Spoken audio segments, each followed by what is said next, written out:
का जिक्र शान से किया, सलामी जिसके दर का हर वली है, अली है हाँ अली है हाँ अली है। तवज्जो फरमाए, कहते हैं जब रसूलुल्लाह के दिल की बात आई, बात तो टाइम ही खत्म है, तवज्जो कर लें, हुजूर के दिल की बात आई, क्या कहा? दिल समझ से वरा है, नबी का दिल मेरे समझ के बाहर है, मगर यूं कहूं, कहना तो पड़ेगा ना जब कहने आया हूं, तो दिल समझ से वरा है। एक बात कहूं उससे पहले, बहुत कीमती बात आई बापू, ये अच्छे नातखा हैं, इन लोगों को अशार याद है, इनसे सुन के हम लोग भी कुछ याद करते हैं। तवज्जो करें, नबी के का दिल तो दिल है, आप तवज्जो है मेरी तरफ, इंसान के जिस्म में सबसे नाजुक चीज क्या है? वो बहुत मजबूत चीज है जो बार बार टूटती रहती है और ज्यादा टूटती है पूरे जिस्म में। सबसे कमजोर चीज को कहते हैं बाल। बाल हर वक्त तो टूटते हैं, बार बार टूटते हैं, हर बार टूटते हैं, ये बाल है, इसलिए कि उंगलियां रोज रोज नहीं टूटती, बल्कि अगर मैं अपने ज़ौक़ के मुताबिक कहूं तो बाल घड़ी घड़ी टूटते हैं। और जो कभी नहीं टूटता फिजिकली एतबार से, उसको दिल कहते हैं। फिजिकली एतबार से कह रहा हूं, जो कभी नहीं टूटता उसको दिल कहते हैं।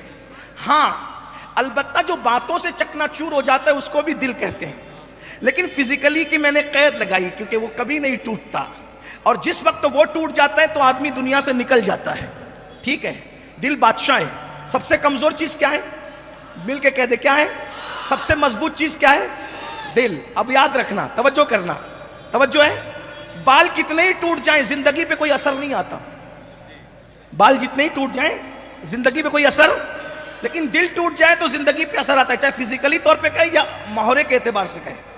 अगर यूं भी दिल टूट जाए तो आदमी बुझ जाता है, और अगर फिजिकली एतबार से टूट जाए तब तो आदमी मर ही जाएगा। ठीक है, बात समझ में आई कि नहीं आई? अब ये तुम्हारे मेरे बाल है जो टूटते रहते हैं, लेकिन नबी के बालों की शान भी ये है कि नबी के बाल टूटना तो अपनी जगह, वो नींद में भी बिखरते भी नहीं है। तवज्जो करें।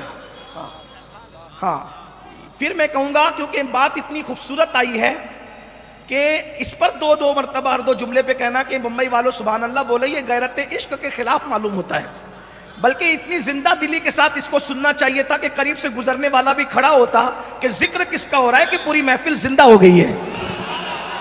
हाँ, आपकी तवज्जो है? हाँ, पीछे वालों की भी है, लेकिन वो थोड़ी सी कम है। बात समझ में आती है? हुजूर के बाल टूटने तो अपनी जगह, टूटते नहीं टूटते मैं कुछ कह नहीं रहा हूं, लेकिन उनके बालों की नजाकत और लताफत और नुदरत का आलम यह है कि नींद में भी और जंग में भी उनके बाल कभी बिखरते नहीं थे। सहाबा कहते हैं जब वो नींद से सो के उठते थे तो उनके बाल बिखरते नहीं थे। हर बड़े बाल वालों के बाल बिखर जाते हैं, नबी के बाल नींद भी बिखेर नहीं सकती थी, जंग में भी उनके बाल कभी बिखरते नहीं थे। क्यों? इसलिए कि किसी के बाल मां संवारती है, किसी के बाल बाप संवारता है, किसी के बाल भाई संवारता है, किसी के बाल बीवी संवारती है। आखिर ये कौन से बाल है जो नींद में भी नहीं बिखरते? इसको संवारा किसने है? तो बरेली का ताजदार खुद ही जवाब देता है, शान है पंजे कुदरत तेरे बालों के लिए, कैसे हाथों ने संवारे हैं तुम्हारे गेस। सुभान अल्लाह, सुभान अल्लाह। जिसके बाल कुदरत संवारे, जिसके बाल कुदरत संवारे, तवज्जो करना। अब उन बालों की शान क्या है वो सुन ले। उन बालों की शान ये है, कहते हैं, और उन्हीं की बात कर लेते हैं, कहते हैं कि बज़्मे सनाए जुल्फ में, बज़्मे सनाए जुल्फ में मेरी अरू से फिक्र को। उलमा बैठे में, नईमी साहब हमारे बहुत अच्छे आलिम, उभरते मुकर्रिर नौजवान आलिम, अल्लामा सज्जाद बरकाती साहब भी मौजूद है। मैं कोई तशरीह करने का इल्मी हक नहीं रखता, तालिब इल्म हूँ, लेकिन आपको समझाने की कोशिश कर रहा हूँ। इतना तो हक हमें भी हासिल है कि हम कुछ कह सकें। बल्लिगु अन्नी वलौ आया के तहत हमें भी तालिब इल्म के हिस्से से हक हासिल है कि हम कुछ कह सकें। तवज्जो है आपकी? बज़्मे सनाए जुल्फ में मेरी अरू से फिक्र को। अगर अहले इल्म यहाँ मौजूद है तो गौर करें। कहते हैं कि कोई ऐसी महफिल सज जाए जिसमें अहमद रजा का उन्वान हो, नबी की जुल्फों की शान। मैं अपने उन्वान से हटा नहीं हूं, मैं अपने उन्वान पर हूं, लेकिन आपकी तवज्जो चाहता हूं। क्या?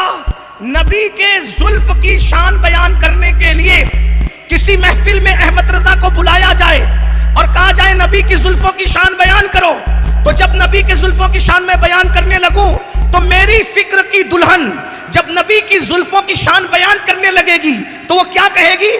फिक्र की दुल्हन क्या कहेगी? सारी बहार हश्ते खुल्द छोटा सा इत्रदान है, नबी की जुल्फों की खुशबू के सामने आठों जन्नत की खुशबू को अगर समेटा जाए तो वो छोटा सा इत्रदान बन जाती है। अब बताओ, जिसके बालों की खुशबू के सामने आठों जन्नत की खुशबू और बहार एक छोटा सा इत्रदान है, जब खुशबुए जुल्फे मुस्तफा के सामने आठों जन्नत की बहारें एक इत्र की डिबिया बन जाती है, आठों जन्नत की बहारें एक इत्र की डिबिया बन जाती है। ये खुशबुए जुल्फे मुस्तफा के सामने जन्नत का हाल है, तो जुल्फे मुस्तफा का आलम क्या होगा? और जब जुल्फे मुस्तफा की ये शान है तो कल्बे मुस्तफा का आलम क्या है? अब ये कल्ब क्या है?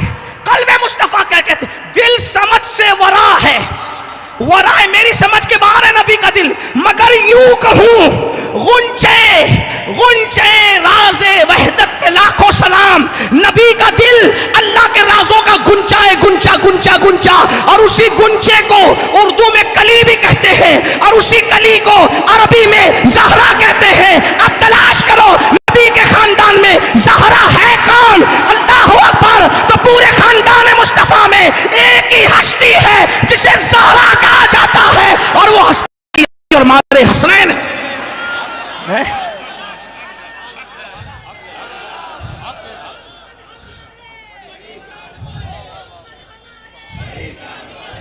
फातिमा तो बिदा तो मिन्नी, वो मेरे जिगर का टुकड़ा है।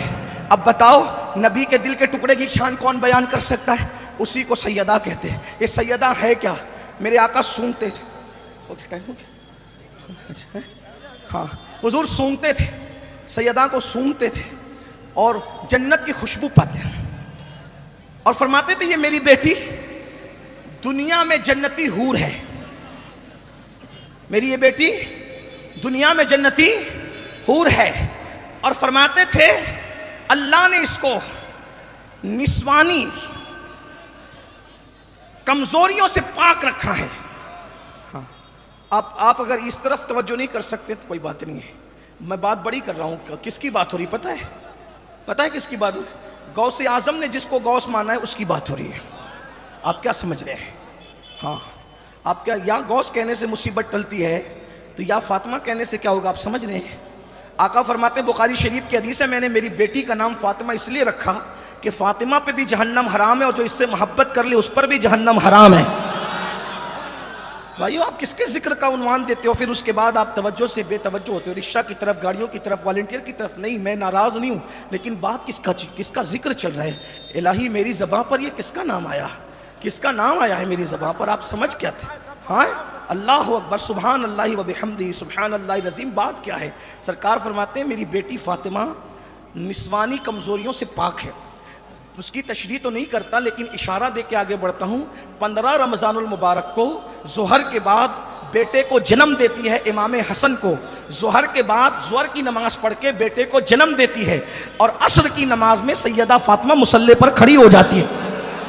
अगर किसी खानदान में ऐसी बेटी हो तो ला करके बताओ, किसी खानदान में किसी की ऐसी बेटी हो तो ला के बताओ। सारी बेटियां किसी की ऐसी नहीं होगी कि ज़ोहर में जन्म दे और असर में अपने बच्चे की विलादत के बाद मुसल्ले पर नजर आए।